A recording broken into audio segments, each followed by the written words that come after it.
What is going on, everyone? Welcome to the second edition of Smoooth Conversations. This show is brought to you by Not Your Average Therapy and Smoooth Productions. Shouts out to my co-host who could not join us tonight, Countess Danielle. Did an incredible job on the first show that we had a few weeks back with Guy Tori. Very special show that we had, and tonight it does not stop. For those who are watching right now, we appreciate you. For those who don't know who I am, my name is Frederick, but I go through Smoooth when the lights are bright and I'm doing my thing. I am a DJ, I am a host, I'm a father, I'm a drummer. I call myself Mr. Jack of all trades. I'm a sound engineer, producer, you name it, pretty much. I do it. If I don't have it, I'm going to learn it. And tonight, it's going to be a very special show. I'm excited for it. Shouts out to my producer in the background. You're going to be seeing him very soon. Steve Jenks, part of the Smoooth Productions family. And just in case y'all didn't know, it is Smoooth with 3 O's. So feel free to go on your screen right now, scan the QR code that's on the top right of the screen, and connect with Smoooth Productions. I have all the links. Everything related to Smoooth Productions is right there. So for those like, man, what is Smoooth Conversations all about? Well, y'all haven't seen it yet. This show is all about not being messy, but just keeping things 100, getting different perspectives. I'm here to learn about people in ways that, may not have seen before. And we just want to keep things honest, have great conversations. Once again, keep it 100. We want to keep y'all informed of what's going on. Maybe you didn't realize this was going on or that was going on.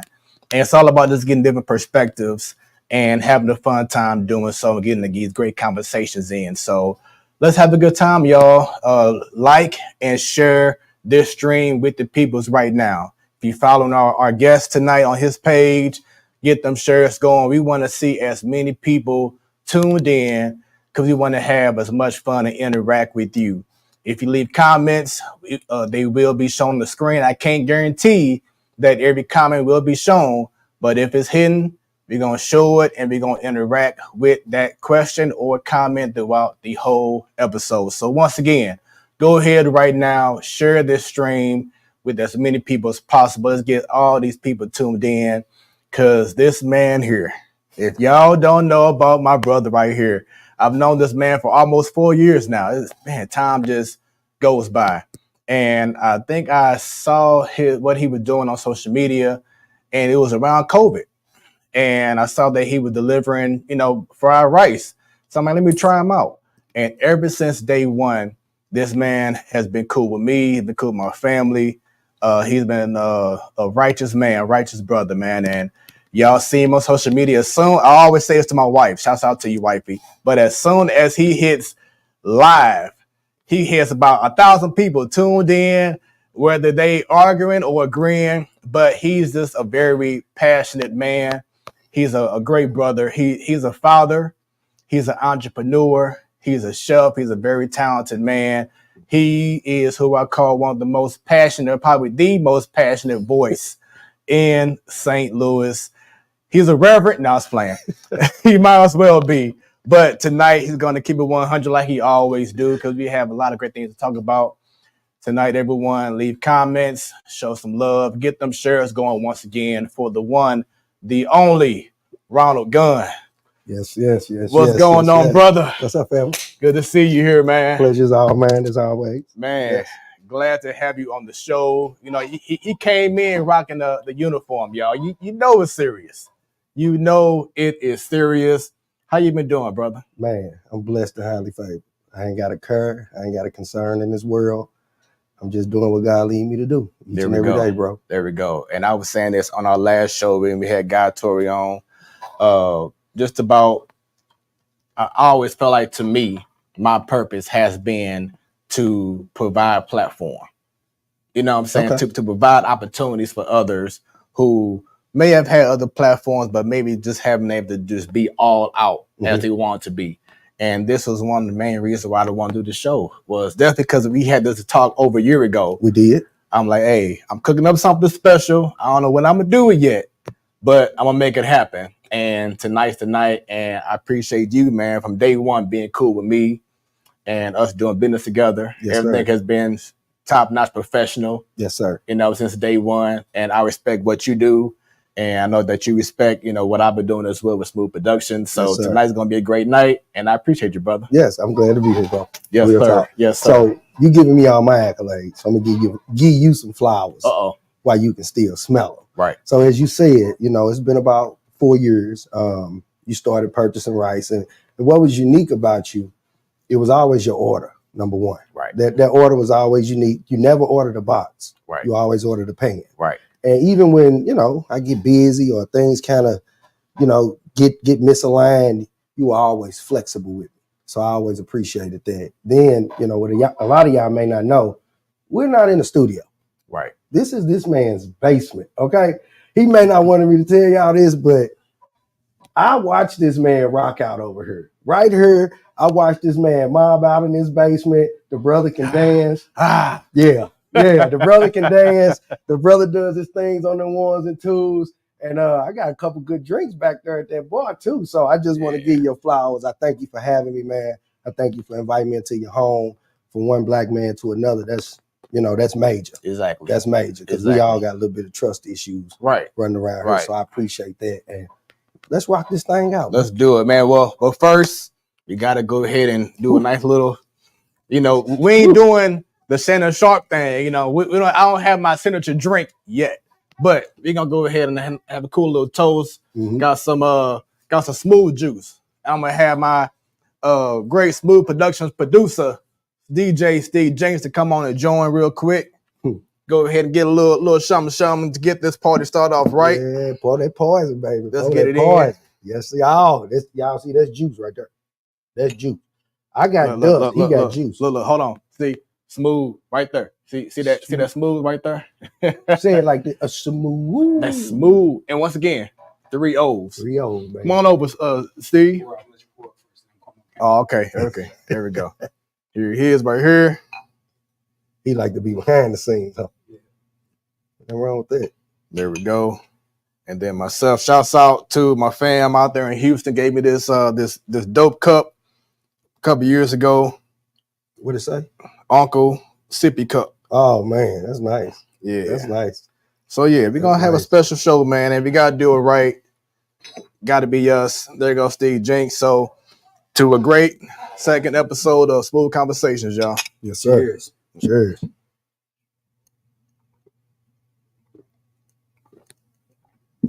Y'all that don't know, I drink. I'm a drinker. Jesus turned water into wine, so I'm drinking it. Okay? So I'm just trying to tell y'all. And I'm already buzzed. So with that being said, thanks for tuning in. Now it's playing. All right, y'all. So let's get it in, man. We want to know, well, I want to know about your upbringing, man. First. Oh man. Let's talk about the childhood, man. The great St. Louis question. What high school did you go to? Hazelwood East. Big time sports. Class of 99. 99. Baby. Okay, you went 1 year ahead of me. I went to Bashan High School. Okay. All right. 2000. That's legendary. So tell us about Hazelwood East and your time there. Man, I tell people all the time, if I can go back to high school, knowing what I know now, I definitely would go back. I had a beautiful time in high school. I played sports. I wrestled. I played a little bit of football. I ran track. I got the most valuable sporting trophy in track. So that was a big deal for me. I've always been a leader. 3.5 GPA. So I've always been a brain. That's what's up. I'm just, I enjoy high school, man. I enjoyed the girls. I enjoyed the camaraderie of the guys. I came from Normandy, though. Okay. Normandy Middle. You know what I'm saying? So I kind of moved around as a kid a little bit. The Ville, that's where I was born, in the Ville. I love to give a shout out to the Ville because the Ville is the only neighborhood where you could actually go to school from kindergarten and graduate with a college degree without leaving that neighborhood. So for those of y'all that don't know, Harris Stowe was originally in the Ville. It was called Stowe Teachers College. Yep. It was in the Turner Middle building. So, shouts out to the Ville, Billy Burt's, all that. That's what's up. Yeah, I went to Harris Stowe State University. Well, back then it was Harris Stowe State College. Yeah. So I went there after a couple years, after my high school years. So shouts out to them. So would you say that You were like one of the most outspoken people in your class. Man, I've been me all my life. I can remember getting whoopings.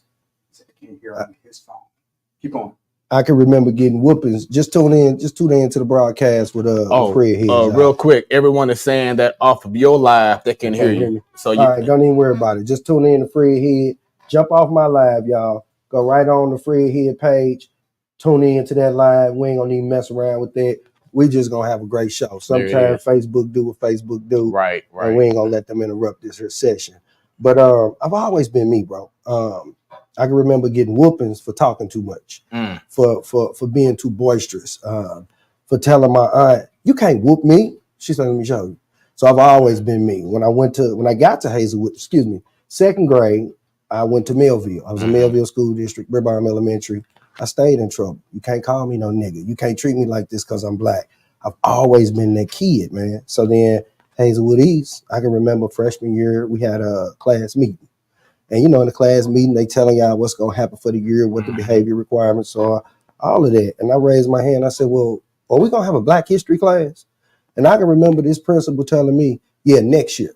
So next year come around, I asked the same question. So are we going to have that Black history class this year? So I've always been me. I've always stood up for people who couldn't stand up for themselves. I've always bullied the bully. And, that's what God put on me to be. So who would you say was that person that may have sparked you to be that person that you are now? My mom, dog, big time. Shouts out to Melody Majid, Melody Costello, if you know about maiden name. My mama was always strong. She was the product of two parents that were drug addicts. So she was not the oldest of her siblings, but she always acted as if she was the oldest. She moved out, got an apartment, moved some of her siblings in with her. So the strength that I got, I gotta get it, that praise and give my mother her flowers while she can still smell them. Yeah, Melody Majid did that for me. So the man that you are now, do you think that you, your family, your friends thought that the man you are now was who they thought you would have been? I think with a couple tweaks. Since I was a youngster, my mother attended Lively Stone. Well, my grandfather was a pastor. Yeah. He was a pastor. He was the pastor of New White Stone when they were over on Co Brilliant, and I think that's Billups. But my mother would never go to the Baptist church. She would never do it.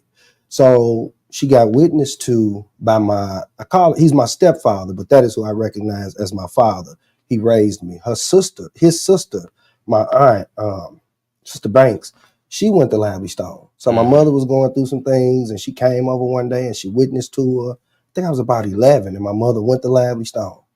And from that day on, man, my Wednesdays was gone. My Monday evenings was gone. My Friday nights was gone. My Sundays was gone because they was all spent at church. My mother didn't care if I had practice or whatever. You going to church. She was rooted in that. She's still rooted in that. And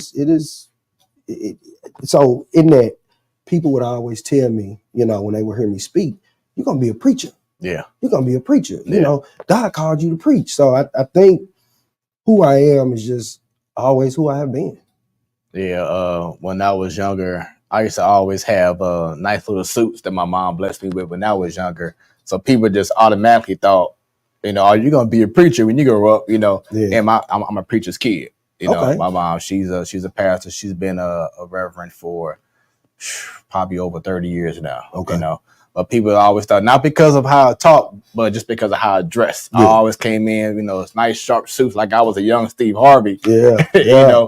And shout out to my mom for doing that and instilling that in me in regards to having a certain look and certain image, because we all know, especially with what we do as a Black business, presentation is key. Man, presentation is everything. And I think that's lost. Now I got to give my dad, him his flowers.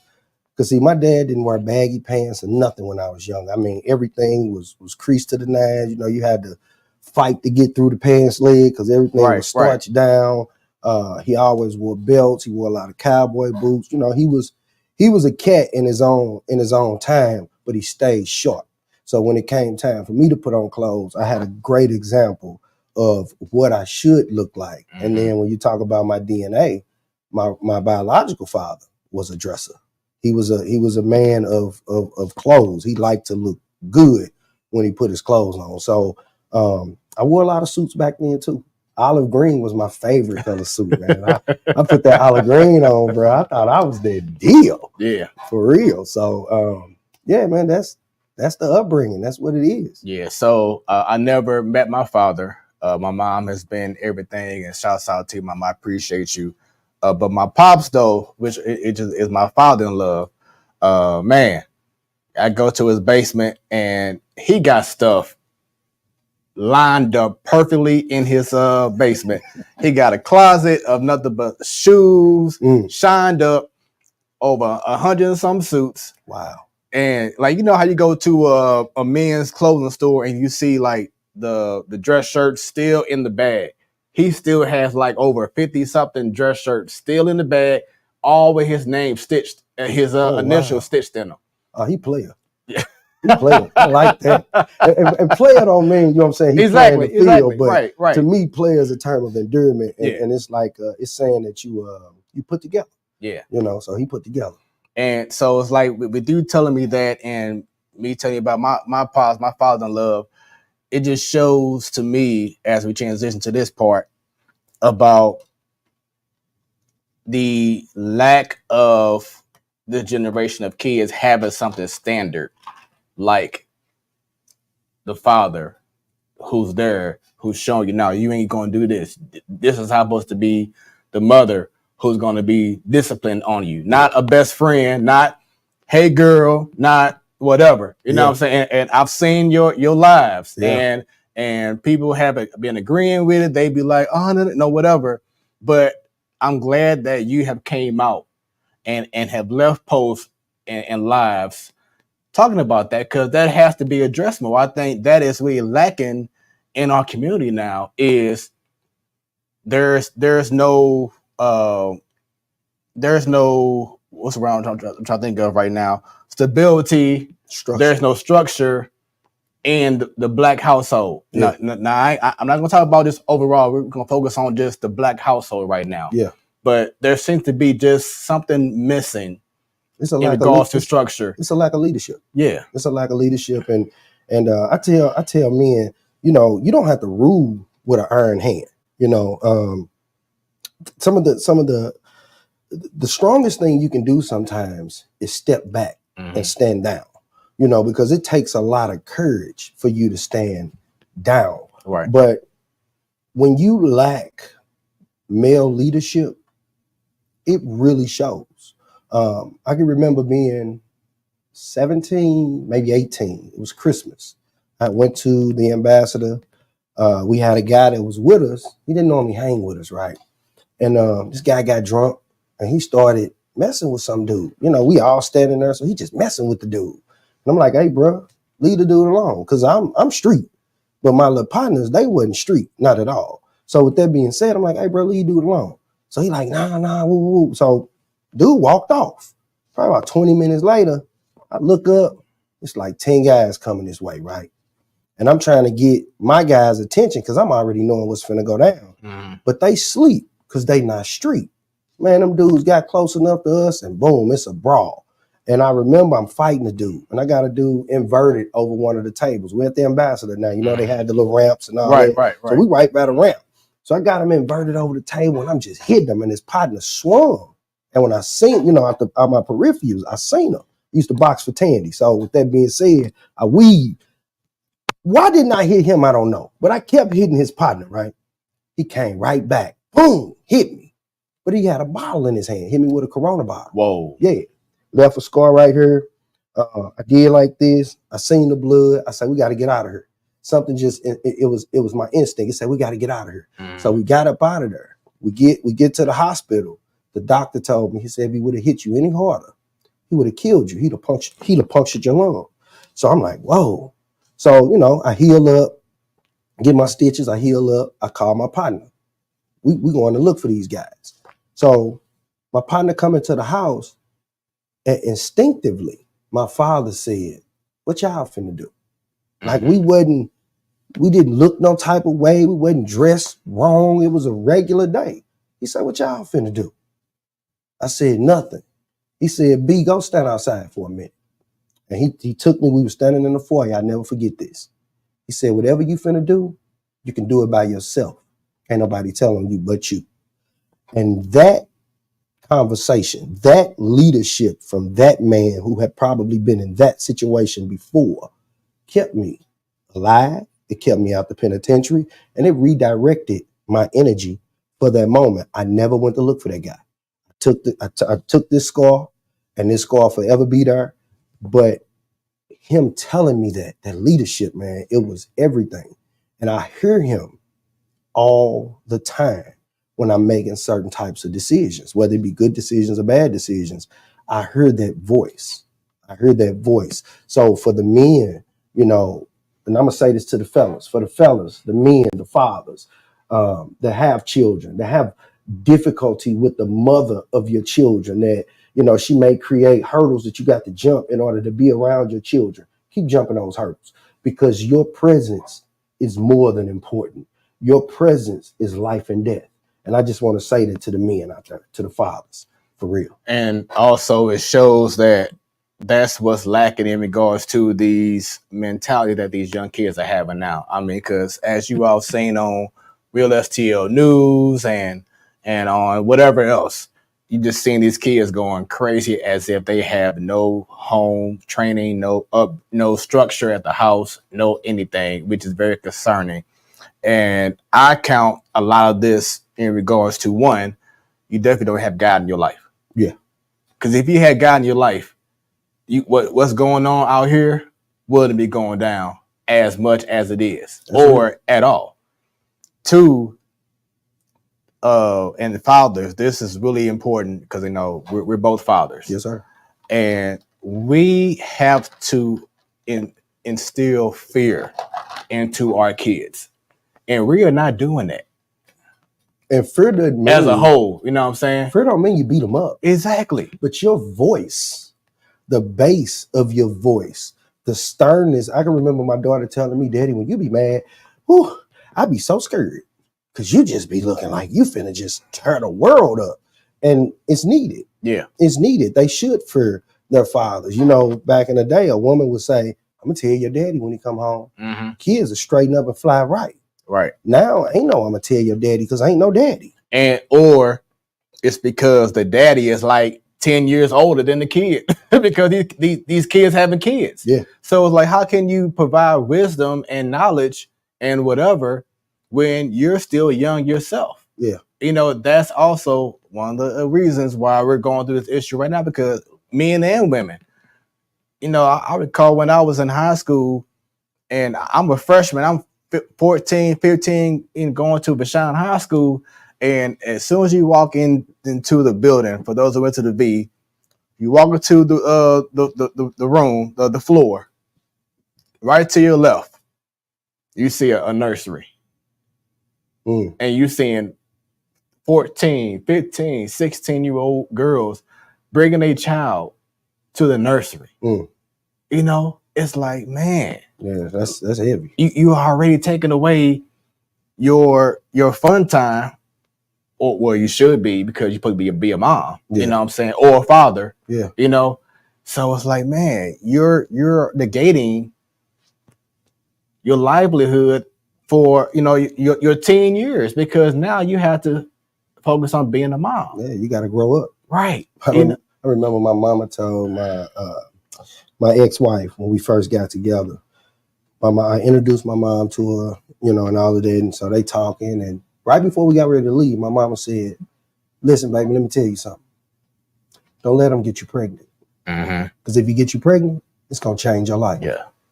And my ex-wife was livid. She was livid. And I can remember probably months later, I asked her, you know, would you have my child? You know, I'm probably, I think I was 20. I asked her, would you have my child? She said, yes. I conceived my daughter. And it changed her life. And she didn't like it. She did not like it. So, you know, we got to learn to listen to the people that were put on this earth before us, that were put here to give us leadership and give us guidance and show us the rights and the wrongs, the do's and don'ts. We got to start paying attention, and us as being those people now, we have to do what the people before us did. Right. We cannot conform to society and what society say is okay and should be the norm. You can't be 16, 17, spending the night at my house with my daughter. My son shouldn't be 16, 17, spending the night at your house with your daughter. It just should not be happening. Mm-hmm. Because one thing we know is, as my mother say, hugging lead to kissing lead to rubbing lead to what? And yep. It don't take long to make a baby. Yep. Just take one little moment to change your life forever. Yeah. And I'm proud to say that I didn't even have sex in high school. Oh, that's dope. I wasn't even and I mean, hey, no shade, but it was the V too. I'm like, no, I am not gonna have my first dealing with someone in high school, because first I was big on, school. Of course, my mom was too. Yeah. But big on education and sports. And I didn't want anything to stop what I was doing. Right. And I knew that if for one little moment that I say, she bad, I want to see what's up, that could have changed the next 3-4 years of high school. So no, I didn't have sex. I had opportunities, temptations, the whole nine, but no, I didn't do it. I remember state, we was in state and for basketball. This is my sophomore year out of Columbia, and teammates had a white girl in the room. Butt naked. In the nude. Beautiful black women. And they were like, Smooth. No, I'm sorry. They were like, Fred, come on, man. I'm like, it ain't worth it. You know what I'm saying? Yep. She's not worth giving up all this. But no, for a moment, I ain't doing it. I'm like, no, I'm not going to do that during high school. That's just not. That's dope, bro. And especially because, like I said, I saw a rude awakening when I'm seeing 14, 15, 16-year-old girls going to the nursery before they go to other classes. And what you saw, I didn't see.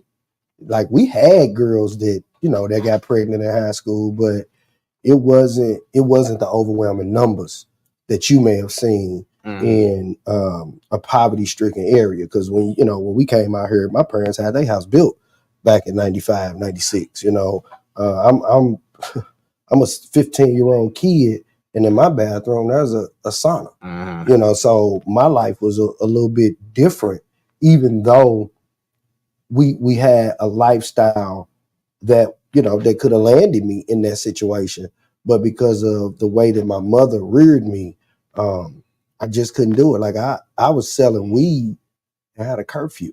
Like, all my friends, they didn't have curfews. And every last one of my friends, pretty much all of my friends had kids in high school. But I didn't, because I had a curfew. 12 o'clock hit, I better be at that door. And if I wasn't at that door, the next day when you called me, right, she would answer the phone and say, Ronald is on restriction. Oh, man, you talking about embarrassed. I used to be mad at my mama.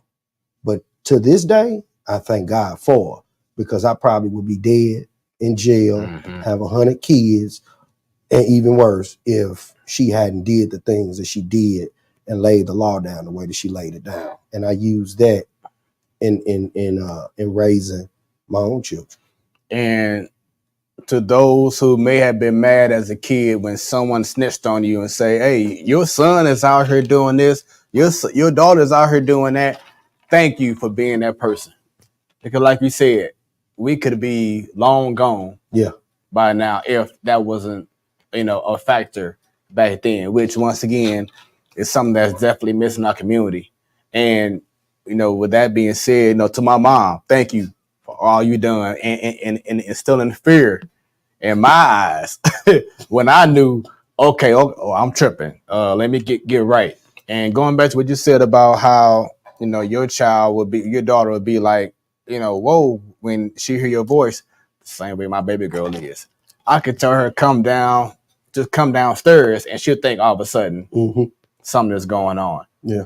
So it's very important as parents that we cannot be their best friend, their in regards to treat them as a best friend or your homegirl or your homeboy. You had to let them know that I'm the parent, you're the child, no matter how old both get. That's real, because you never stop being a parent. My daughter's mad at me right now because I'm not gonna stop being a parent. I don't care because you're 21 years old. Mm-hmm. The things I did at 21, I was a dummy. I got a cousin. I went to Alabama A&M. I came back home, and she said, What are you doing?" I said, "I'm finna run this business. I've always been business oriented. I'm finna run this business and woo." She said, just tell me this. What are you gonna be doing in the next 5 years that you couldn't stay in school and finish up?" Her son got his degree. Shout out to my cousin Bellucci. He's an engineer for Boeing, been an engineer for Boeing. I think that's the only job he's ever had since he graduated college. But when she asked me that, I had all of these things that I told her.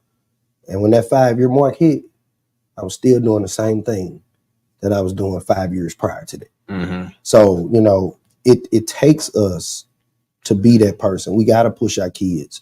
We got to hold them accountable. When they hit 21, when they hit 30, when they hit 40, you still going to be a parent. So making sure that you can progress with your child, but you still have to understand that your life experiences are always going to be something that they haven't experienced yet, because time don't tell no lies. Exactly. So Exactly. I love it, man. So let's talk about keeping with being a black man. Talk about the struggles right now of being a black man in this world today. What are your thoughts on that? I almost want to say, being a black man is what it is. Mm-hmm. It's sometimes difficult, it's challenging, but it's all a mindset. Everybody's gonna face adversity. Even though sometimes as a black man, our adversity can be a little bit more tedious than a black woman's or a white male's or a white Indian or a white Arab or a white Jew. It's always gonna be what it is. But if you can get into your mind what a man thinketh he is, Mm-hmm. and what a man puts into the atmosphere he can obtain, you can move through life as if you got the same privilege as anybody else. I've done it. I can remember making a statement. If I just get 10,000 in a lump sum, Mm-hmm. I'll never look back. And when I got that 10,000 in a lump sum, I never looked back. Yeah, I've still ran into hurdles. Right now, I'm dealing with something in the justice system, not criminal. I'm actually fighting for a house that I bought, paid for with hard-earned money, and we're going back and forth about the deed to this house. But I don't look at it as because I'm a black man. I look at it as because I was naive and I was ignorant to the process. Mm-hmm. So sometimes we fall on the crutch of being a black man when that doesn't necessarily define you. You have to be willing to put forth the effort to be the black man you want to be, and not just say, well, I can't get this because I'm a black man. I can't do this because I'm a black man. I can't go there because I'm a black man. When it comes to my kids, I can't get custody because I'm a black man. Hell, I got custody. I am the custodial parent. Mm-hmm. I receive child support. I'm a black man though. So it's all about how you view you. If you take what society say and you put that on your chest as your nameplate, that's what it is. But if you create your own path in the wilderness, you created that. Can't nobody take it from you. And also, and this is very important too, and this is not no offense to women at all, but don't allow anyone, no woman, no other person, to tell you that you ain't no man. How can someone that's not a man tell you what a man Right. is? Now they may not be the man for you, but it does not mean that that person isn't a man. Let's talk about this, because there's been a highly big topic debate on social media for however long it's been about 50-50. And I'm gonna say this now. It does not make you less of a man. if your significant other is making more. Because the first off, the world is different now. We ain't living through the times of, you know what I'm saying, Yeah. Adam and Eve and whatever else. Yeah. You know, caveman years. Yeah. Times are different. You know what I'm saying? And I'm a husband, proud husband, love my wife. And I'm not scared to admit or afraid to admit she makes more than me. But to me, that makes me proud because I know that I have a woman who knows what she wants. Mhm. You know what I'm saying? And she worked hard to get it. But money ain't everything. Exactly. And that's my point I'm about to make is that women, men too, be careful about what you wish for. And we talk about this with God Tori as well, about what you pray for as well. Because you can easily say, oh, please, Lord, bless me with a man or woman who is the breadwinner. Okay, you got that, but he's abusive. He or she is abusive, doesn't care about your feelings, is everything else because you asked that you wanted a breadwinner. Yeah. And you got it. You know, so it's like so many people are putting this emphasis on this whole 50-50. But what about being with a person that's going to make you a better you every day? Every day. So 50-50, man. I'm just a logical thinker. If our mortgage or our rent is $1,400 and I make $800 every week, well, at the end of the day, I can't pay that $1,400 that she may be able to pay. Or let's just say we got rent, mortgage, we got car note, we got car insurance, we got all the bills that people have. My money, if I make less, she may say, well, baby, you want to designate your money as a spending money? Cool. It doesn't matter who make the most. It's all about how y'all come together in the house. You know, right. If one person, let me push that button. I think that may be the problem. If one person doesn't gross enough, it's gonna pick it up. So be it. You know, so be it. But it's about teamwork. Teamwork make the dream work. I can remember when I was married. That was a time when I didn't have a job. You know, I was running around doing what I could to make what I could make. She had a solid job. So we made sure that the bills were paid. The money I brought in, that was the money we played with. Right. And that's just what it was. But I tell men all the time, your value ain't what's in your pocket. Your value are your hands to me. Your value is your heart to me. Your value is your brain, because you can make all the money and be a slime ball, and you can be broke and be God's gift. You know, being a stay-at-home husband at one point in time when I was married, it was a real thing. Cook, clean, got the kids off to school, pick the kids up from school, all of that. She didn't have to worry about none of that. So it's all about understanding who you are as a man and having a value system that's bigger than your financial stability. That's just how I feel. And before I continue, once again, you are watching Smoooth Conversations. This is our second episode. I am Smoooth. Shouts out to my co-host Countess, who could not be here tonight, but we have special guest Ronald Gunn. We're talking life. We're talking everything right now. If y'all watching right now on his feed on Facebook, feel free to enjoy it. You should now be able to listen to everything we're saying. But also, if you want to get even more views, more production on your screen, go to Smoooth Production, Smoooth with 3 O's on YouTube or on Facebook, or put in Fred Head, Fred space HEAD. You can also go to Not Your Average Therapy on YouTube as well, or actually, should I say, Madam Countess on YouTube as well, or go to her Facebook page, Sunshine Monroe, SUNSHYNE Monroe. So we everywhere. We on Twitch, Smoooth Productions as well. Once again, Smoooth with 3 O's, y'all. And we everywhere. Check out this show and leave comments and questions. We want to be able to interact with you throughout the show as well. Our producer, Steve, he will be, if it's a great question or comment, he'll go ahead and post it. We'll interact and go off that as well. So get them likes, get them shares going. You see on the bottom of the screen right now. and let's continue to have a good time in this conversation. But so just going back in regards to being a black man, um, yes, it has been a struggle just because of who we are. But as I was saying before, in regards to not letting anyone define who you are. Right. As I said before, my wife, I had no problem with it because it makes me proud, that I have someone. Because first off, I prayed for, Mm-hmm.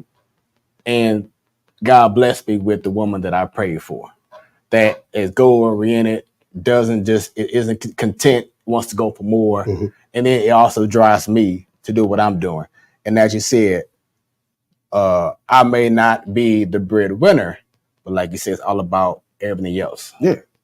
You know what I'm saying? Yeah. And I make sure that she's happy. I make sure that she feels secure, protected, everything else. Mm-hmm. You know what I'm saying? And I had a conversation with a good friend of mine who I've known since childhood. And he called me, I reached out to him. Something that men need to do more is do more wellness checks On your buddies. Yes. Do more. Well, whether you know this person for 30 years or you know what I'm saying, or a few months, whatever it is, just call out and say, hey, I'm just checking on you, man. Yeah. How you doing? Yeah. You know what I'm saying? It matters, man. It does. It really does matter. And it's been times I'll be like, man, I ain't talked to this guy in so long. I just want to see how you doing. Mm-hmm. It does not hurt just to go ahead and just push that button and say, hey, or send a text, hey man, how you doing? For me, man, text message is a nuisance for me.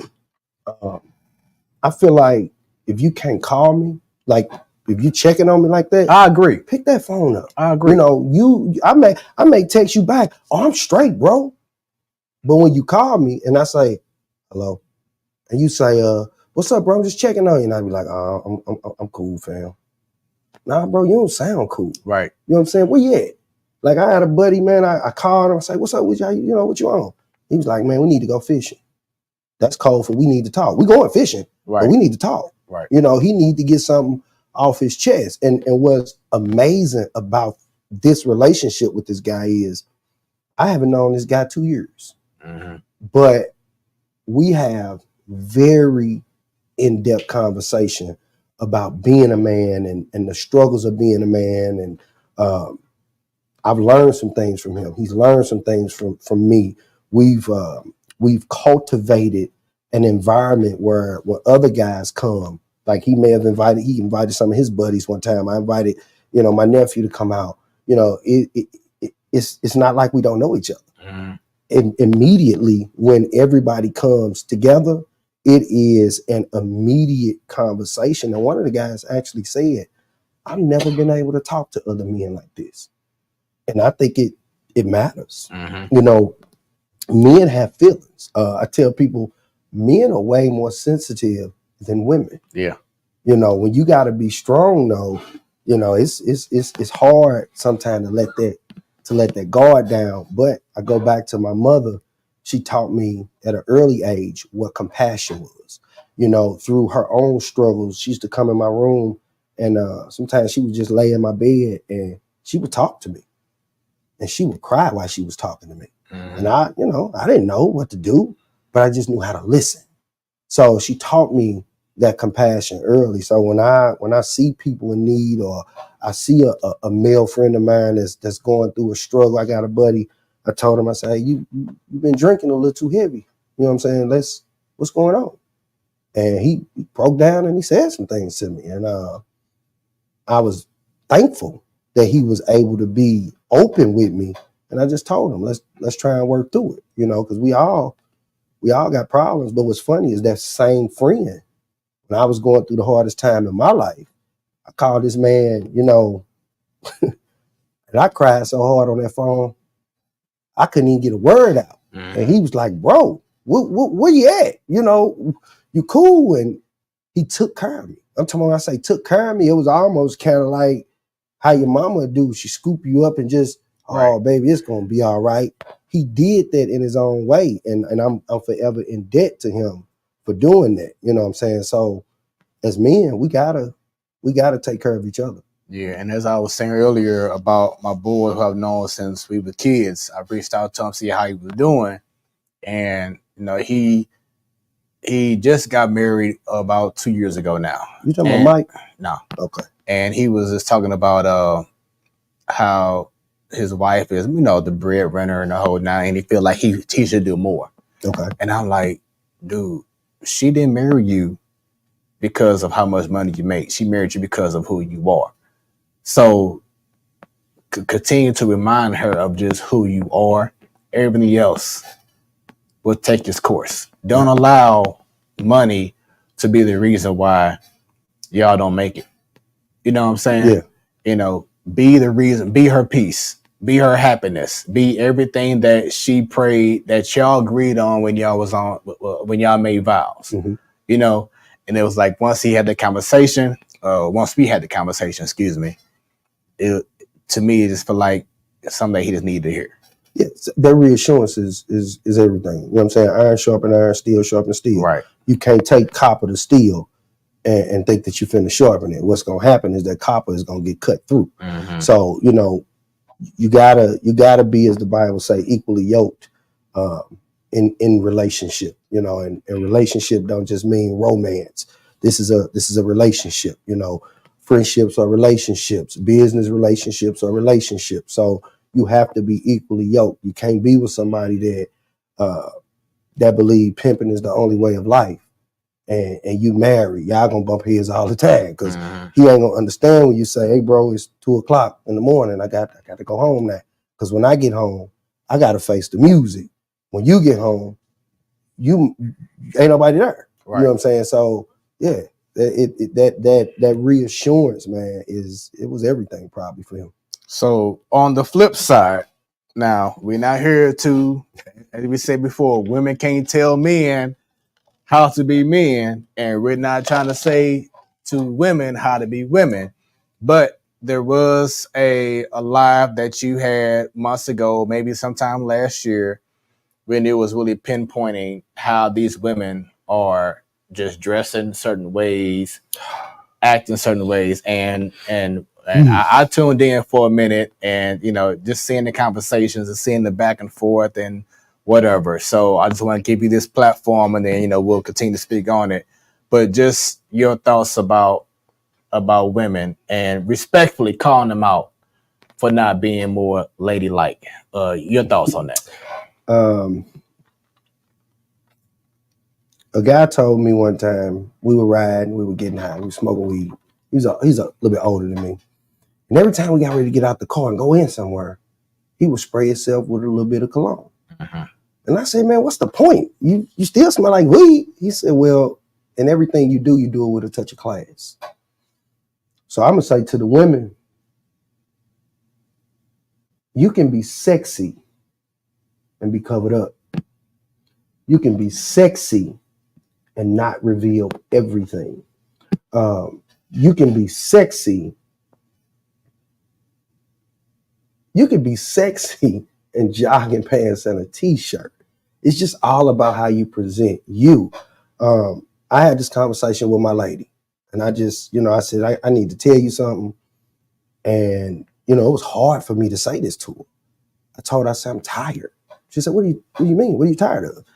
I said, I'm tired. I said, it's like I'm watching a porno all day, every day. She said, huh? I said, at the grocery store, at the parts store. And I said, you know what? Let me tell you about the girl who walked in the parts store today. I hang out in the parts store. I'm a mechanic as well. So I'm in the parts store, chopping it up. Little girl walking in the parts store. She got them high-waisted biking shorts on. And she fit. She put together, crop top. I'm gonna call it a sports bra. They probably call it a crop top shirt or whatnot, but it looked like a sports bra to me. And everything, you know what I'm saying? Everything is showing. Camel toe hanging out, you know what I'm saying? And I'm like, Jesus. And I just told her, I said, like, what we supposed to do? Who said this? I think Jay-Z said this. How do you stay faithful in a room full of hoes? Like, that's what we deal with. And I'm not saying that all women are hoes because they dress a certain way, But I am saying this, ladies, you know, you can wear it a little looser sometime, or if you're gonna wear the leggings, you know, put a long shirt on. You know what I'm saying? It's rough, man. It's rough on us. It's rough on us in relationships. It's rough on us being single. It's just rough on us because all we looking at is everything you should see in the dark, in the bedroom, not in the daylight at the store. You know, you got your son with you. I seen a lady, man, she had the shorts on, you know, the ones that come all the way up where the booty cheek fall out. Like, come on, baby, you got your son with you. Right. Where's the respect for your kid? So for me, yes, I love beautiful women. I think women are God's greatest creation. Some people think it's the trees and the animals and the world. When he made Eve and he made women, like, he showed out. You know what I'm saying? Like, he dropped the mic on them. Man, like, let's go. Boom. Boom. You know what I'm saying? Like, they have to understand their value. Right. You know, the value is not in showing off that shape. You know, I've seen Muslim women, you know, in the whole hijab and fully covered, and, you know, you looking at them like, God, she's beautiful. Imagine if you knew what was under the hijab, and imagine, I mean, the robe or whatever they call it. Imagine if she revealed her hair and she got that beautiful hair. Imagine all of that. You just looking at her face and you can see beauty beyond words. So sometimes, ladies, less is more. You know what I'm saying? I really feel like sometimes less is more. So do less of showing it off and do more of leaving things to our imagination, as the old folks say. And I guarantee you, we'll probably get back to households where you got men and women in that household. We'll probably get back to where men are more faithful. We'll probably get back to happy wife, happy life. Mm-hmm. You know, we'll probably get back to those things. But to the women understand their full potential and their full value, and they stop, you know, burn it all, is this world is gonna be bad. Cause technically, women run it all. Right. They run it, everything. Right. Everything that a man does, he does for the attention of a woman. You work out, you ain't doing it for your partner to be like, cuz your arms cut up. You're doing it for that woman to salivate when she see you. You don't want to make a lot of money, so your partner say, cuz you make a lot of money. You're doing it. So when you out and about, they look at you, they say, that's a high value man right there. Mm-hmm. You don't drive a nice car for your buddies, you drive a nice car so you can get the looks from them. So everything that we do is for the attention of a woman, ultimately. So women, when y'all learn y'all true value and y'all really can bask in that, man, y'all gonna change society, I tell you. And then also, and this doesn't make it even better for men to do, but let's, like you said before, go out, you see a woman wearing a lot of nothing. And then women get mad when they approach a certain way. Hey, you get what you pay for.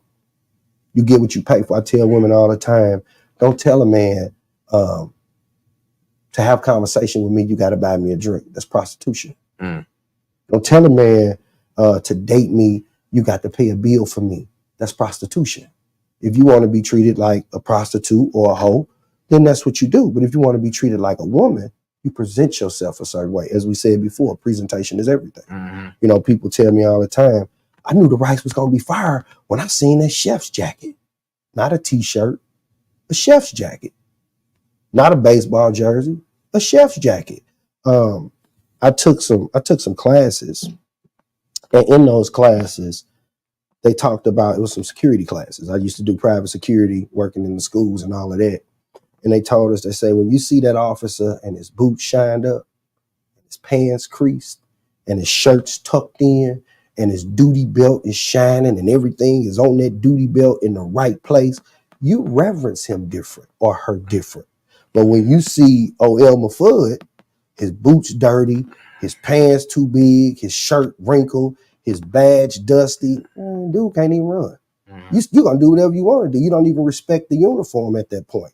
So once again, presentation is everything. How you present yourself is a lot of times how you're going to be approached, like you said. And then on the flip side, ladies, I guarantee you, if you start telling these men, pull your pants up,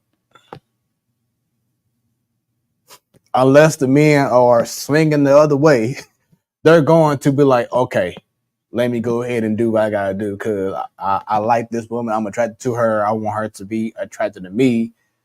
Women, if y'all tired of seeing these men with their pants below their ass, And they ethical draws. right? You know what I'm saying? Say something. Say something. If you see something, say something. Ain't that what they say? Right. So yeah, I'm with that too, Yeah. man. And brothers, just pull your pants up anyway. You know what I'm saying? Like as a young man sagging, I can remember my hips used to hurt because I'm waddling as I'm walking because I'm trying to keep my pants up right as I'm walking. But I never knew it that's why my hips was hurting. So once I got, I got a little bit more mature and I started wearing my pants on my waist, that hip pain disappeared. It totally left. So with that being said, fellas, pull your pants up, wear appropriate fitting clothes. I got a little tummy. Y'all know I got a little tummy, right? I can't come outside in no large t-shirt. I got to know better. Then you want to have a large t-shirt on, sagging, because you want to show your belt. Bruh, just bring it all in and put it all together. I understand that some of us are who we are, what we are, we do what we do, and all of that. But at the same time, just in everything that you do it with a touch of class. And then going back to parenting, I think it's also important for us, as they always say, experience is the best teacher. That too. So as my daughter grows up, continue to grow up, I want to make sure that I provide everything that I knew that when I was young and when I was out here doing whatever, so she can be prepared for what's to come. Yeah. So I think that outside of just disciplining our kids and of course instilling fear, but you also want to give them the reason of why, so they can understand what's going on. You don't want to be like, man, I wish I had the opportunity to have told my child the reason why this, or to prepare them for the real world. And once again, it goes back to kids having kids. They can't really share that. Yeah, they don't know. You know what I'm saying? So it's very important that we also let them know the reason why we're doing what we're doing, so they can understand, and we can try to prevent them from things that's going to come to them when we're not around. True that. Very, very, very important. So let's get into your journey with Ron Ron's Black Fried Rice.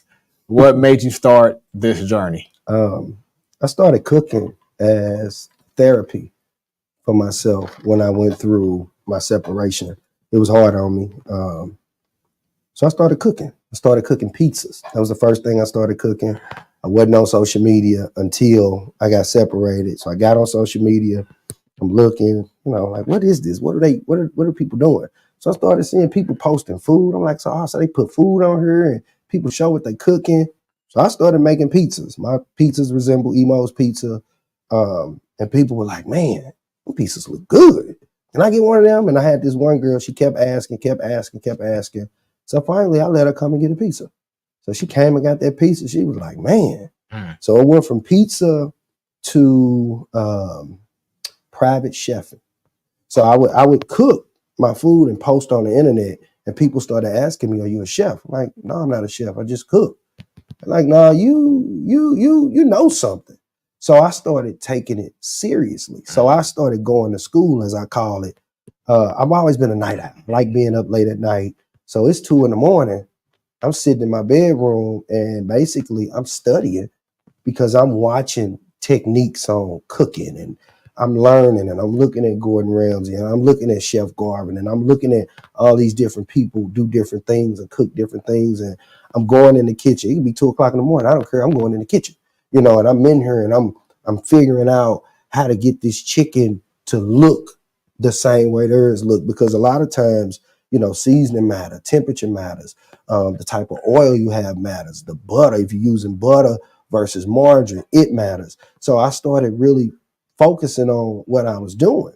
And then that led me into private chefing. From private chefing, I started doing a thing called Pasta Wednesday at the Lion's Den. So basically, I was selling gourmet pasta out of the Lion's Den. And when the people started getting it, they couldn't believe it. Every single box of pasta that I made, the sauce was made from scratch for each order. There was no big pot of sauce and I'm just dumping it over noodles. No, we went in with the mushrooms, the onions, the bell peppers, whatever protein I was using. We deglazed that pan with the chicken broth. Then we came with the heavy whipping cream. Then we came with the Parmesan, and I can't give y'all all of my cheeses, Right. but we came with every cheese I use, I grade myself. I never use pre-shredded cheese. I don't do it. So I built each box. It took me about 20 minutes to make each box. So I started doing that. From there, I can remember going to the Rice House. And the treatment that I got at the Rice House was just, it was horrible. And it blew my mind to find out that this man was married to a black woman and that the black woman actually was a little bit worse than the Asian man. So at that point, I said, I'm done. I'm done with the Asians. I went live on Facebook. I said, we done with the Asians. From here on out, Big Boys Burgers. He was over in Berkeley. Right. He was making fried rice. And I had saw a picture of it. I said, we're going to Big Boys because this look authentic. That's where we going from here on out. So I went over to Big Boys, walked through the door, and the guy was sitting there eating. He said, he's the reason that I'm here right now. So I ordered me some, I like special fried rice. That's my thing. So I ordered me some special fried rice. Dude gave it to me and boom, I ate it. I said, man, this it. This'll do it for me. And I love fried rice. So I'm like, this'll do it. So I went there probably about 7 or 8 times. And I think he was starting to close the business. So things were declining. And from that point, I said, well, you know what? I'm gonna make my own. So I started making Round Round's black fried rice, the first version of it. And man, it was probably 20 different ingredients in this rice, man. Trying to get this rice to taste the way we like for it to taste and to look the way we like for it to look. But then to also add your own flavor to it. Right. More so to give us the authentic version of what we like, just created by somebody that looked like us. Gotcha. Because, I believe, you can't reinvent the wheel. Yeah. So I just wanted it to be authentic. So I started making it and I sold some rice to this lady. And the lady called me back and she said my rice was salty and it tasted like ginger. And in my heart, I could have threw that phone. While I was hot. Don't tell me my food ain't right. I was hot, but I took it in. And I stopped selling it because what I knew was what she said. It wasn't authentic to me. People were telling me they loved it, but it wasn't authentic to me. So with that being said, I started going around tasting different fried rice. And at this time, I hate to say their name, but I'm going to tell my story. At this time, Lefties had just got their brick and mortar. And I said, I got to go down here and try it because I had heard things about it, and I really wanted to disprove the rumors. I wanted to go, and it seemed like I've always been an influencer since I've been on social media. So I wanted to go down there and get this rice and tell the people, y'all some lying ass folk. This rice fire. That's what I wanted to say. But when I went down there, I tasted the rice, had a St. Paul's, and so me and Chan, we had like a 3-4 hour conversation about fried rice. I'm talking about I was down at this joint for about 4 hours, man. And in this conversation, we was like, well, we should work on, a partnership and try to do this and do that. So I was like, let me come down and show you what I can do. So she was like, cool, everything was good. So then, I started getting some feedback from the streets. So when I got that feedback from the streets, it wasn't positive feedback about our 4-hour conversation. So one thing about me is if you piss me off, that's one of the worst things you can do. Like I dig my heels in, man. I burrow myself like the moles. You know how you walk outside, you got moles in your yard, Man. you gonna almost break your ankle. Don't remind me. Yeah, I'm one of them guys, right? I'm in there. Yeah. So at that point, I got upset and I said, you know what? I'm done. I'm making my own rice and I'm finna make it the best fried rice that people have ever eaten. So I had some buddies that came from the Philippines. They had went and visited the Philippines, actually ended up moving to the Philippines after they visited. And we were just talking about some of the different things that he learned about. So I started ordering stuff, playing with my recipe, and I took my mother a box of rice. She said, son, where you get that Chinaman from? I said, I made it. She said, boy, stop lying. I said, Mom, I made that. She said, son, that was good. So then I called my homegirl, Dr. Candace Cox. If y'all know who Candace Cox is, Chaos, Keep Healing and Overcoming Struggles, one of the top therapists in Missouri, top Black female therapist in Missouri. I'm talking about what she always say, mental health is dope, all of that, right? I called her, I say, dog, come over here. She said, what's up? I said, come over here. She came over, I pulled that wok out. She said, you finna make some rice? I said, yeah. She talking about nigga. So she did like that, right? Now I made that rice, and I got this little white porcelain bowl, like my buddy always joke. He say that bowl and that plate, that bowl and that plate is famous, man. It's famous. So I put it in that bowl, I slid it to her. She put that first fork in her mouth. She said, ooh, it's all over my tongue. I said, huh? She said, the taste, it's all in my mouth. I said, okay. She ate like 7 more forkfuls and she burped. I gotta say it the way she said it, or it's the way she said it. She say, nigga, this is motherfucking Chinaman. I said, dog, you think so? She say, nigga. And I started selling it, man. Wow. I started selling it. I prayed. I got a buddy. I told him, I said, man, I don't be praying no more, because I don't think I'm living a lifestyle that, God should be doing anything for me. He said, that's exactly why you should pray. So I prayed, man. I stood in my kitchen sink before I started cooking this particular Saturday morning. And I prayed to God that I would be a household name in the fried rice industry. And when I say, he didn't answer the prayer that day.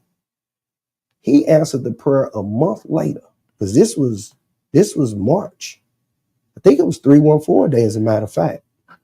It was April. A girl named Jocelyn Jones. I went to high school with Jocelyn. She bought a box of chicken fried rice and a box of shrimp fried rice.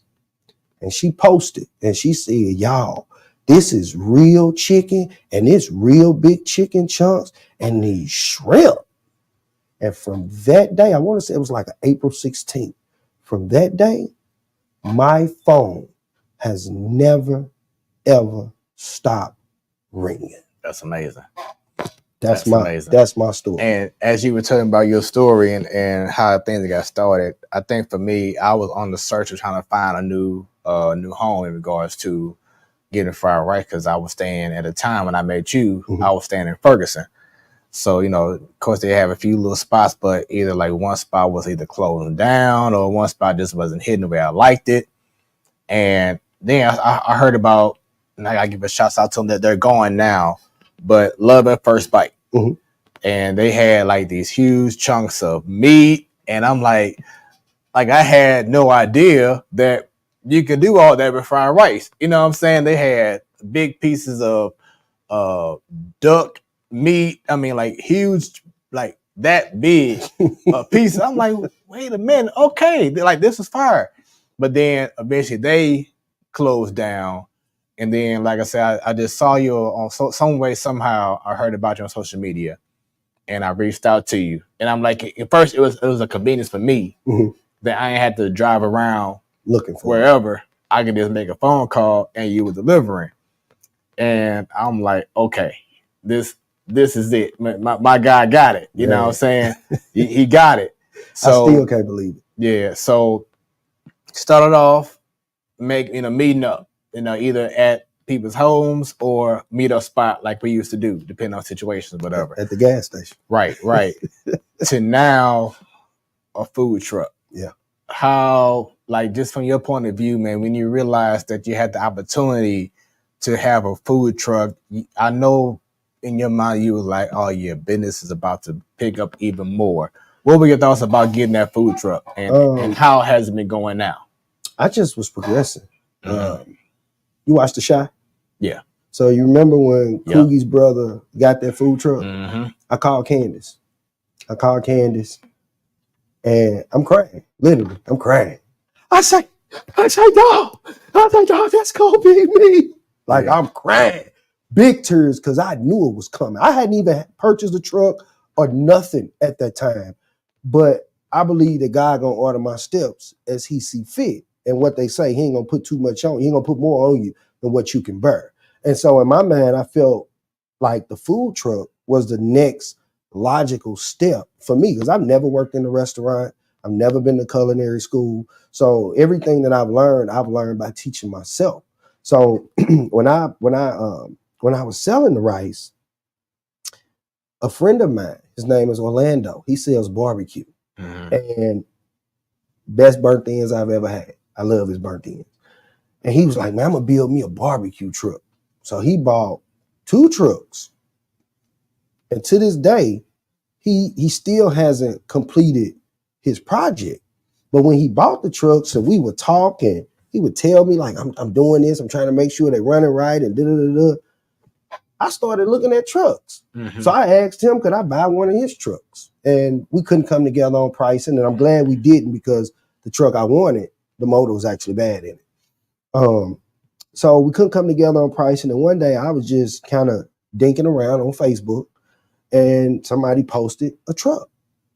And I called the dude. I said, man, can I come and see it? He was like, yeah. I think the truck was like $2,500, which was a steal. It is always going to be a steal for that, because everybody know what they use these trucks for now.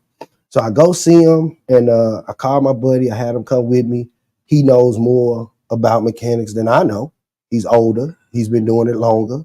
So I called him. I said, man, I want you to ride with me. He said, okay. So we rode over there, started up the truck. He say, looked like he got good bones. Gave that man that $2,500. I drove off in that truck. Now the truck wouldn't go over 20 miles an hour, but I took it. I took it home and I parked it behind my garage, and I let that truck sit there, man, probably for 6 to 8 months. Didn't touch it at all.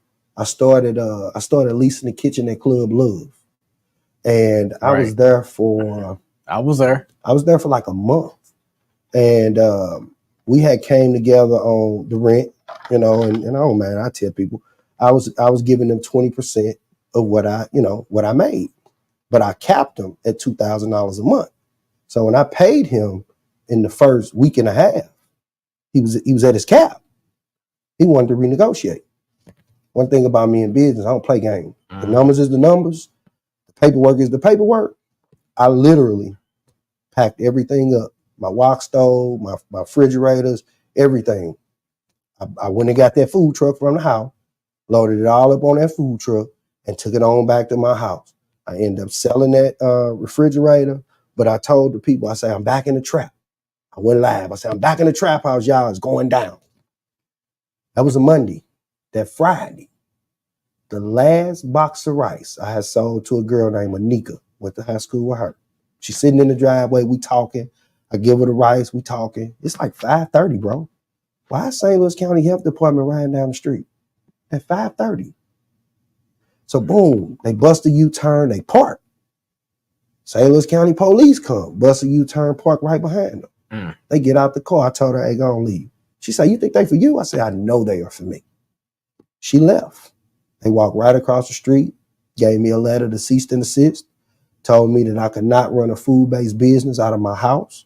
And if they caught me selling food, I was going to jail. So at that point, I started making calls. I called a guy, say, hey, man, I want you to come over here and build the walls for my food truck. He told me, I'm going to charge you $300. I said, I'm going to pay you $1,000. This brother didn't make it 3 days. I called another brother. He came, gave him his little deposit. He started doing the work, but it was taking too long. You drinking, you smoking. So we got into it. Boom, he gone. So now what I tell you, you make me mad. What I do, I dig my heels in. That's what made me build my food truck myself. And that was one of the greatest gifts that God could have ever bestowed upon me. Because not only did I build it myself, it is now a stream of income for me. Right. Because I'll build anybody's truck.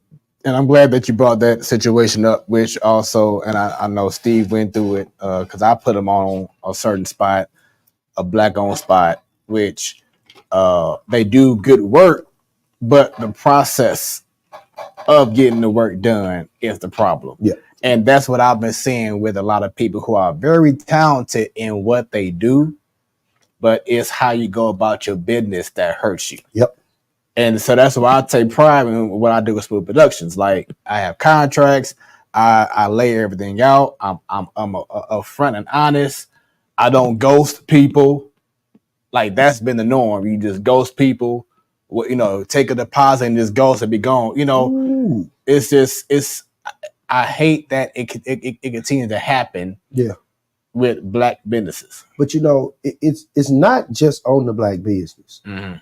Sometimes people expect to get something for nothing. Right. They got a filet mignon palette, but they got food stamps, that don't spend. So if you don't have the proper money, you can't get the proper service. Mm-hmm. So sometimes it's a twofold problem. But what I've learned is I say what I mean what I say. And I've also learned to judge a person's character before I get knee deep in it. I'll walk away from it quick. I'm talking about quickly. I had some ladies was trying to order some food for me, and well, we ordering this much food. What you mean we got to pay a pull-up fee? Oh, well, you know what? Peace. Here, I'm refunding y'all all y'all money right here, right now. Right. They like, what? Yeah. Because my peace is more important than your couple of dollars. Because when I get there and you getting on my nerve and you bothering me and you messing with me and you just basically disturbing my peace, is it really worth the money? Right. So in business, you got the option to deal with who you want to deal with. So if you want to deal with Lil Tyrell because he $1,700 cheaper than me, don't be mad when you call me today. Lil Tyrell was supposed to be there and say, it's an emergency. Can you come? And I said, I can't help you. Right. Because you should have just paid that $1,700. Man, I went through the same thing DJing. It's like this client wanted me, but then I guess someone that the client knew wanted to stay like in house with someone that they knew, or let's say it was like a fraternity, something. They want to have someone who was in a frat to DJ the event instead of me. When you already know how I bring it, and then you come to me later on. Oh yeah, this person was playing stuff that no one even knew, or was playing what he or she wanted to play. Like, I don't want to hear that now because you knew what you had. Yep. Yep. Hey, now you got to deal with the consequences of your choice. Or someone else who you could just tell from the conversation that you just all over the place. Nah. Yeah. It ain't. It's not worth my time. You know what I'm saying? All money ain't good money, and you ain't gonna try to be out doing something, affecting something that I love to do. That's that part, which is kind of why I switched to pull-ups. A lot of people were wondering, well, why you just don't sit out, like everybody else does that owns a food truck, where everybody else is not cooking a box of rice, each box at a time. They're not allowing you to customize your order for real.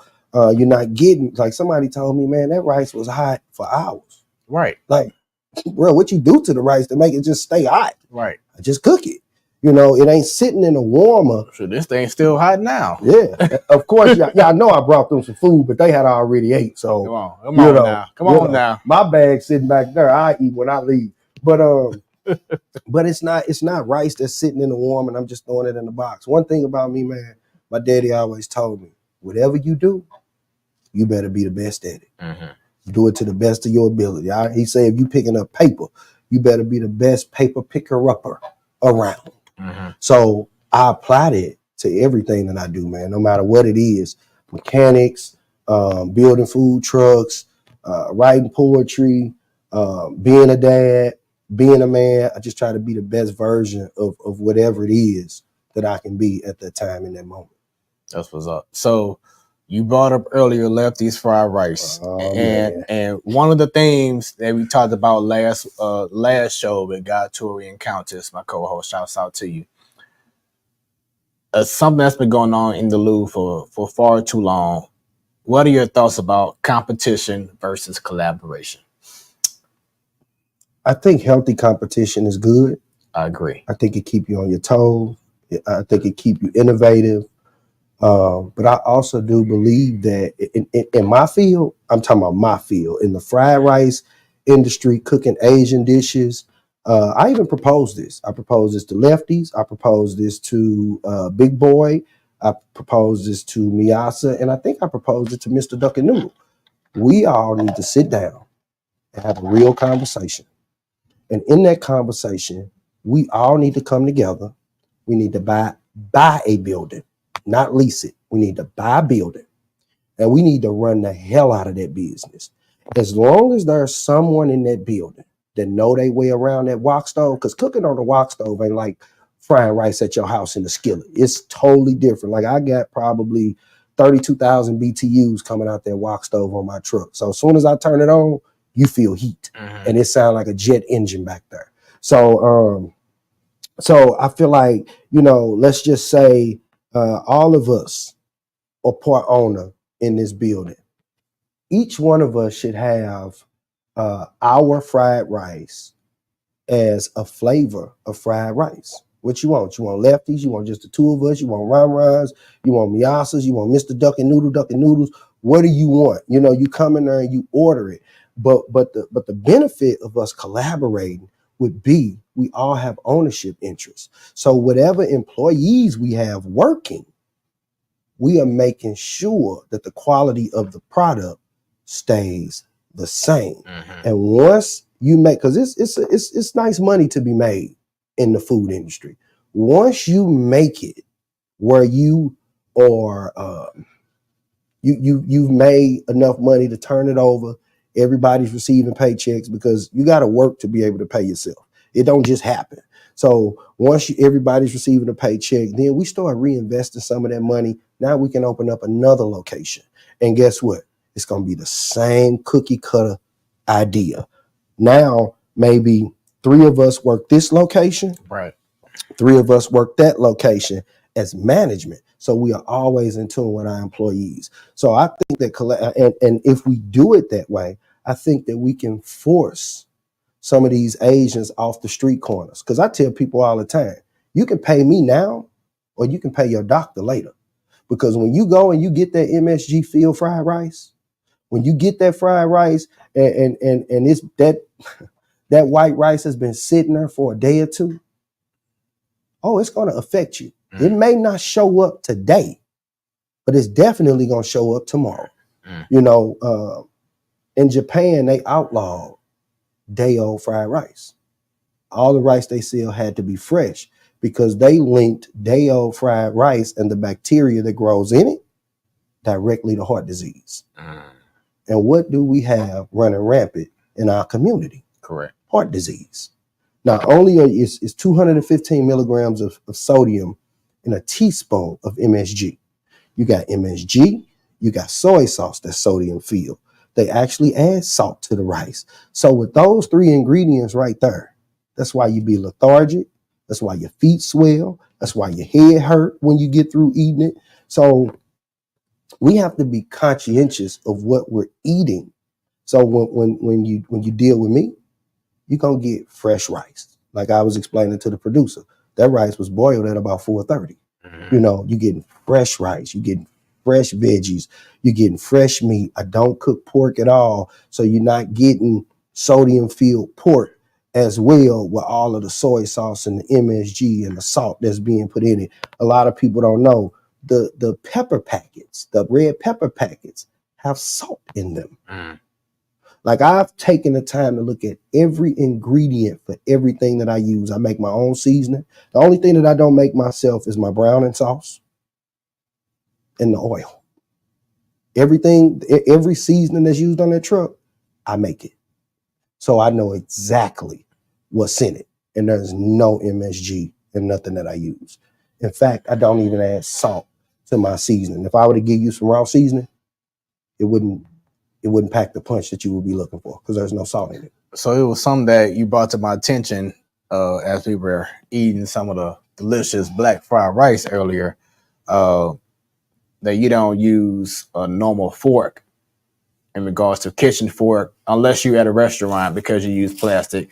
Please explain to those watching right now why. And this man to man, y'all, if I eat it with a metal fork, I taste metal. So woks get extremely hot, and there's something called wok essence that smoky flavor that you kind of get with fried rice. That's the wok. That's the high heat. That's why Asians always tell you, well, you won't be able to do this at home because of the high heat. You got to have high heat. But I could actually taste the metal if I eat it off of a metal fork. So I have to eat it off of a plastic fork. I don't want it to be no bigger than this.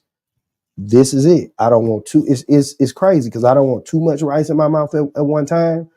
But I may go in 3 or 4 times to get enough rice. But it's just something about the taste, man. I'm an artist, so we kind of crazy, as they say. Hey, yeah, right, right. Be sensitive about Arsh. That's right. There it is. And then second, for those who, because I was unaware of this until I posted a live when I was reheating my rice. But at the time, I was reheating it, just putting the bowl and putting the microwave. And people was like, oh man, you supposed to reheat that in the skillet or wok. So explain to those the difference. Before me and my lady bought a house, I didn't have a microwave. Patience. We're going to put it in the oven or we're going to put it on the stove. I believe that food is to be cared for. You got to have some patience with it. You got to have some reverence with it. So I'd rather you reheat my food in a skillet because it's just an overall better taste. It's just better. Microwaves, they just don't do it for me. I don't, if I'm pressed for time and I got to do what I got to do, I got to do what I got to do. But I would rather throw a little bit of olive oil in a skillet, let that skillet get hot, throw that olive oil in there, let the olive oil get hot, throw that rice in there, toss it a couple times, and boom, you almost back to square one. And the unique thing about my rice, as I say, it's fried the same day it's boiled. So you can leave it in your fridge 3 or 4 days, and come back to it versus when you eat from the Chinese spots and you come back 3 or 4 days, it's spoiled. Got you. So there you go. Got some tips. Plastic forks for better results and reheating with the wok or skillet. I guess you would say preferably a wok, right? It don't matter. It don't matter. Okay. It don't matter because the wok essence is already on it. And, you can cook with a wok at your house, but you still don't achieve that level of heat because your stove just don't produce enough BTUs. If you remember, I put out a commercial when I used to cook out my house, and I was setting the wok down, but the flame was this high off of my stove. I had modified the stove so that it could actually kind of cook like a wok burner. Got you. Yeah. So it really don't matter. So next topic. Oh, he finna jump into it, y'all. I already know. Here it is. Here it is. Go ahead, show on the screen, producer. On the left, oh Lord, Mr. Chime Time. On the right, Darius Cooks. Let's start with the guy on the right, Darius Cooks, who came into the Louvre a few months ago for about a good couple of days or a week or so, and made his presence known and shook up the St. Louis scene. And not just the scene, but yourself as well, because you really wanted him to come check out your Black Fried Rice. Correction. Okay, go ahead. I could have cared less if he came to eat my food. I said earlier, I bully the bully. I just feel like when you come to my city, somebody got to stand up for the city. Right. The reason I didn't get into it with the Mr. Chime Time thing is, when Darius came and he said the things that he said, some of those things were very accurate. I had experienced some of the same things that he had experienced at some of the same places that he had been to. When Chime Time came, same difference. I don't always tell people where I'm going and where I've been, but I've been to a lot of places. I do this thing that I call giving back. So that means, like, if I see a new food truck out that I may know who they are, but I've never seen their truck out, or may have just gotten their truck. I could literally be eating while I'm driving past them. I am still going to stop and buy something. Why? Because that's my way of giving back. Just let me patronize you. If I really like it, I'll say something about it. If I don't really like it, I won't say nothing about it, because I don't want to necessarily tear down the business. But Darius, he just got a little too out of hand. He was too comfortable. You can't bully people. Like, I've never liked bullies. You cannot bully people and make millions of dollars doing it, and nobody challenges you. So for me, I was just standing up for my city. I really, honestly, and the people that really know me, they'll tell you, like, yeah, he didn't care, because one man ain't gonna make me rich. It's the same as with my friends. I got friends that have never, ever had a grain of Ron's Black Fried Rice, unless they just came to my house and I was cooking it. I don't have an issue with that, because they my friends. They're not my business associates. They're not consumers. They're not customers. They're my friends. So I compartmentalize people. But Darius, he was disrespectful, and he was out of line. And I consider myself to be an ambassador for my city. So I felt like I wanted to stand up to the bully. And a lot of people misunderstand my passion for anger. Like, I don't get angry about a lot of things. And if I'm angry, move out the way. But passion, if you don't have passion, what do you have? I don't like people that are melancholy all the time. I don't like you if you can never pick a side. If you always, I just want to stay out the way. You ain't my type of brother. You got to stand for something. Right. You got to stand for something. Now, Chime Time, he's a little different, but at the same time, that's his platform. Right. And the way he says what he says is indicative of why people tune in to him. People tell me all the time. They see me in the grocery store. Hey, man, you keep saying things how you say it. I appreciate you. They like what he do. They like what he say. They like his delivery. They like that he has passion behind what he's eating and how he feels. Some of the things, just because I've gotten calls and I've gotten some coaching, and people have said, well, maybe you don't want, like, the whole A-verb thing. Maybe you don't want to say it. Maybe you shouldn't have said it like that. Maybe you do need to apologize. I'm a man. So, as I said before, the most powerful thing that a man could do sometimes is stand down. Right. So apologies sometimes are necessary. Chime Time may need to apologize to some people for his lack of candor. But to others, maybe you need to apologize for the food that you put out here. Right. And the reason I really didn't get on Chime Time's case is there was a Black business owner. Darius went down to that particular restaurant, and I commented about his review. I saw that. Yeah. Okay. This business owner sought me out. This person already knew me personally. We had already met. I had been there. I had ate because we met at Restaurant Depot. And this particular person, as a result of that, has slandered my name. Wow. With businesses. And I know this because I've gotten the messages. Hey, I was trying to get you into my job, and they said they didn't want to work with you based on what this particular person said. And notice, I've never addressed it on social media, and I'm not going to address it now. I'm not going to say that person's name, because what's for me is for me. And the fact that you are mad about the truth, hey, God already, he whooping you. He going to keep whooping you until you can understand,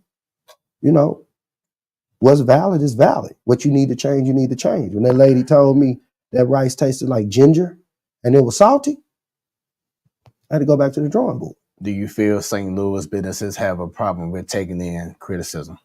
I think that people have a problem taking in criticism.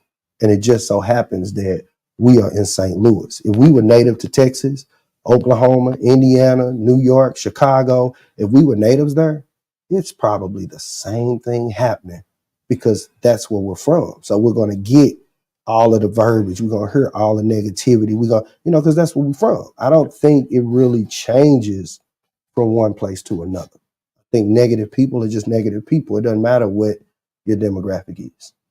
So your overall thoughts, I know we have Keith Lee, who's also a food critic. So what are your thoughts overall just about these food critics, coming into cities and states and doing what they're doing? Make your paper. Make your paper. Make your paper. Say what you mean and mean what you say. Those that mind don't matter, and those that matter don't mind. If you go somewhere and you don't like the food and you have enough drive to say something and they don't like it, that's on them. And to me, I don't think, from my point of view, I don't think that Darius Cooks, Keith Lee's, Chime Time, they're not going to say, don't, like close down and don't ever do anything again in life. It's just, I know they have certain ways of doing it, but they're just putting you on notice like, hey, if you want even more business to come your way, you got to flip the script and do something a little bit different. Facts. Bottom line. And so, I think that they never have their intentions on, oh, please close down tomorrow and never open up again unless you start acting ugly like what's going on between Lefty and Chime Time. It's a whole different situation. Yeah, that's a lot. But it's all about how presentation. Yeah. So, and be careful what you pray for. Exactly. Because you can't ask me to come see you. And then when I come see you and I say it ain't right, now it's a debacle. You got to be careful what you pray for. And you got to pray that when your prayer is answered, you're ready. And that's just the reality of the situation. As a business owner, this thing is just like parenting. Businesses ain't nothing but babies. And you have to learn that every day it's going to be a learning process. You're going to have to walk a different walk. You're going to have to talk a different talk. You're going to have to do different things. You're going to have to be a different way. You're going to have to bite your tongue till the blood run out of it sometimes. But that's being a real life business owner. I've had people cuss me out standing in my window, tell me what they'll do to me and everything. And, the old Ronald Gunn, as they used to call me, Guns, 2G wanted to come out. But because I'm a business owner and I fully recognize the position that I'm in, I have to stand down. Now I can tell you're gonna respect me at all costs. I can make you respect me. Right. But there's a way to do everything, and verbiage really does matter. I could tell you, leave me alone by saying, hey, I'm working right now. I'm really busy and I'm trying to focus on getting these orders out. Can I talk to you later? Versus saying, hey man, I'm busy. Leave me alone, dog. It's the same thing, but me saying it in a more appropriate manner is 9 times out of 10. Number one, it's going to lower their level of frustration. And number two, it's going to allow me to do my job and not be in my truck and somebody come past and shoot it up or climb through the window on me. And now we in the middle of this truck tussling. So, it's a way to do everything. And also it's important to not allow people to have you stoop to their level. So sometimes you can't help it though. Sometimes you can't help. I've been a victim of it. I've been on live with 10 grand in my pocket and told them, if you want to do it, we can do it. I liked Couth, but it was a learning. In fact, that memory just came up and I wanted to share it because it was funny, but because I've grown in many different types of ways, I felt that it would have been inappropriate to share it. It just would have been pouring fuel on the fire. Yeah. And I remember going back to passion, how you said, passion, showing that passion. If you don't show your passion, then, you ain't trying to be associated with someone who not showing their passion. And something that always stuck with me, because I'm a very passionate guy when it comes to things that I do. And I remember I was going for a certain position at my current job. And I was denied that job because I was too passionate about what I do. I was told that except for me taking out the fire, I would ignite the fire even more. But my issue is that sometimes things need to have a fire so people can kind of wake up and get, like see what's going on and why you have a lot of people having issues because of what's going on. Sometimes you got to destroy it to build it. You know what I'm saying? You know, it's like, hey, but who's the reason why the fire started? But they go back to that old thing where they say the teacher don't never see who threw the first punch. They only see who hit back. You know what I'm saying? So, you know, it's exercising restraint and understanding how to convey passion is something I'm still working on. And, you know, as Black Americans of African descent, we definitely have to be cognizant of how we display our passion, because it can be misconstrued in a whole lot of ways. Yeah, because the manager at the time was like, he didn't want to see me in the room with other higher ups and me bickering and going back. But it's like, no, if you put me in a certain position, I'm not going to act a certain, you know, way towards this amount of people. You know what I'm saying? It's like there's a time and a place for everything. But don't just put me out there as if I'm just a wildfire that's just going to mess everything up, when I'm actually showing more passion than anybody else in my position, because I want us to succeed as a whole. Don't tell me that my passion is preventing my promotion. Well, sometimes what they really be saying is, I'm afraid that you will surpass me. Yes. If I put you here, I'm going to put you in front of the right people, but it's going to be the wrong situation for me. So sometimes we just have to use wisdom and discernment to understand that sometimes it ain't even about you. It's about them. And that is something that I've really learned through cooking and doing what it is that I do, because, you know, I ain't saying I'm the best ever when it comes to cooking everything, but the things that I focus on, the things that I put my mind to, have you been to, well, I know you've been to El Maguey's, right? Yeah. So they got a dish called the El Jalisco Special. I love this dish. It's chicken, cheese. It's chicken, steak, shrimp, cheese, bell peppers, onions, and rice. Spanish, Mexican rice. And that's all I eat when I go to this place. Any Mexican restaurant, I want that. So I figured out I got to recreate this at home. Now, I don't want it to be some over-the-top dish. I want it to be exactly what they serve it. So it took me a while to figure out the cheese. It took me a while. Like, I don't buy Spanish rice. I actually make my own Spanish rice. White rice, tomato paste, Mexican seasonings, a couple chili peppers as it's boiling and all of that. That's going to give me that flavor that I'm looking for. And boom, then I cook all my meats. And then boom, we're going to top it, come with that cheese. And the last time I made it, I asked my lady, I said, taste this. She said, I got to go back to the restaurant because I don't know. You might have did that. You know, so I put my all into my food, no matter what it is, man. I can make I don't eat pork, so I eat turkey sausage. I don't eat pre-cooked turkey sausage. I cannot do it.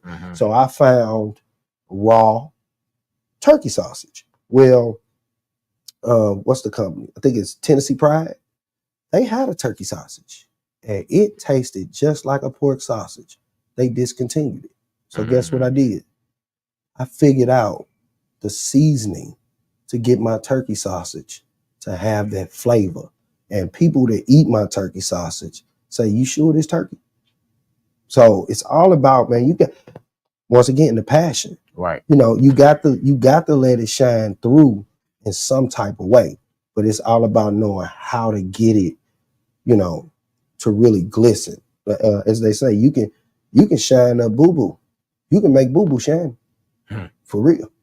Man, speaking of boo-boo, we have an upcoming election. And yes, as you see, Trump and Biden is like we're voting for what they would say back in the day, like you voting for the best, trying to vote for the best of the two evils. The best of the two evils. And for Biden, of course, it's the age. You know, it's like you 90, almost 90 years old, and we saw the last debate. Yeah. And they basically talking about golfing and my handicap and whatever. And then Biden, today I think had a press conference just to let the world know that he's still capable, healthy enough to run America. While of course we know what Trump is all about and about the Project 2025 Woo. and everything. So as a voter, how are you coming to this election knowing that maybe both decisions may not be popular decisions, but what are you going to tell these people who are going to be voting coming up this election season? So for me, man, this is a hard decision for me. Yes, because I tell people don't vote your color, vote your economic status. Mm-hmm. I so historically, people say we should vote Democrat because they for the black people. Right. But when you do your homework and you learn that the 3/5 compromise was initiated by Democrats, by the North, and the 3/5 compromise was initiated because they felt they didn't want the South to use black people as part of the population, because the more people you had, the more representation you had in the government. So they initiated the 3/5 compromise. So for every five, I think it's for every 5 people, they counted them as 3. Okay. So technically it was the Democrats that didn't see us as people. Mm-hmm. Historically, we voted Republican as black Americans of African descent. And the reason, some people be like, why you say that? The reason I say black Americans of African descent is because we're not African Americans. A white man can be an African American if he's from Africa and he migrates to America. Mm-hmm. So he's now an African American. It has been documented. There is actually a trial that happened. A guy was in dental school and it was a whole big to do. So with that being said, voting for Biden is hard for me. Voting for Trump, knowing that you are sponsoring Project 2025, is a no-go for me. Mm-hmm. Because there's no way that I'm going to let you put me back in shackles. Knowingly, I'm not going to do it. Mm-hmm. I refuse to do it. Ain't no way around it. So I'm at an impasse. Right. Like you say, the lesser of the two evils. It ain't like Biden got to run a marathon to be president. It ain't like he's finna go out there on the front lines and he got to shoot a gun to be president.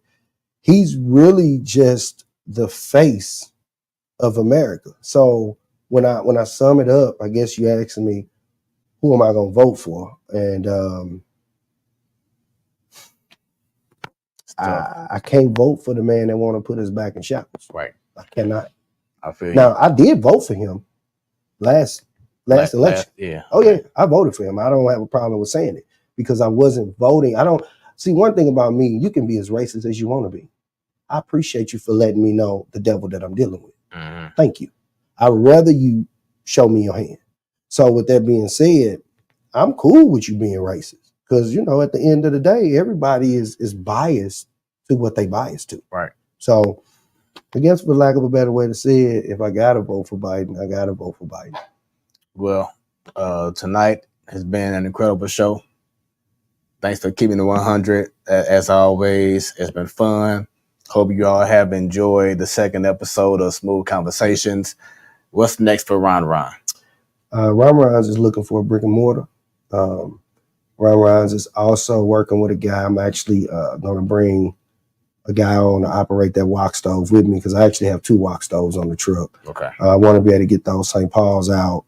I want to be able to just service the people in a better fashion and give them more of what they want.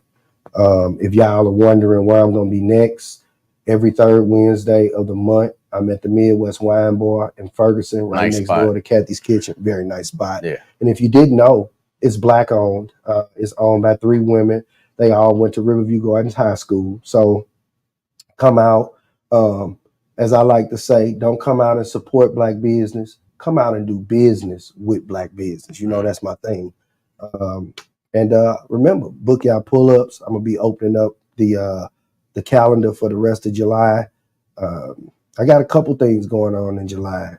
where I'm gonna be, there's a boxing match that's held out in St. Charles at this sports complex out there. So Ron Rounds will be out there serving the VIP people. I think that's like July 19th or something like that. August, I think it's the second week of August. There's a tennis shoe emporium going on. It's gonna be downtown on Washington. I think it's at the Hawthorne, if I remember right. Ron Rounds is gonna be down there, so make sure y'all come out, buy, sell, trade your tennis shoes. They're gonna have a lot of exclusive stuff, so make sure y'all come out to that. So Ron Rounds got a couple things going on, but what's really next on my agenda is finding a brick and mortar so that y'all can come in, sit down. I can show y'all a lot more of my skills and my talents, and I can keep feeding the people.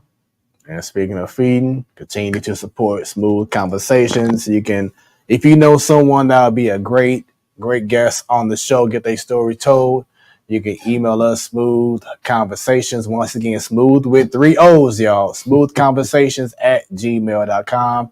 And also an alert that all future shows start next time. It will be just on YouTube. So you have to subscribe and click that bell at Smoooth Conversations, y'all, on YouTube. So Smoooth Conversations, once again with 3 O's. All our future shows will start being on there. So we need to get as many people tuned in, subscribed, and look forward to having plenty more shows. Shouts out to, once again, my co-host Countess, who couldn't be here tonight. And also to my producer, DJ Steve Jinks, part of Smoooth Productions family. I am your boy Smoooth. Have a great rest of your evening and a great weekend. Smoooth Conversations, y'all. Appreciate you, brother. Appreciate you. And if I may say this before we go, y'all know my slogan, right? The cake is all dough, baby, and the ice cream turn to milk. Small change make big money. Be the change you want to see. There it is. We out, y'all.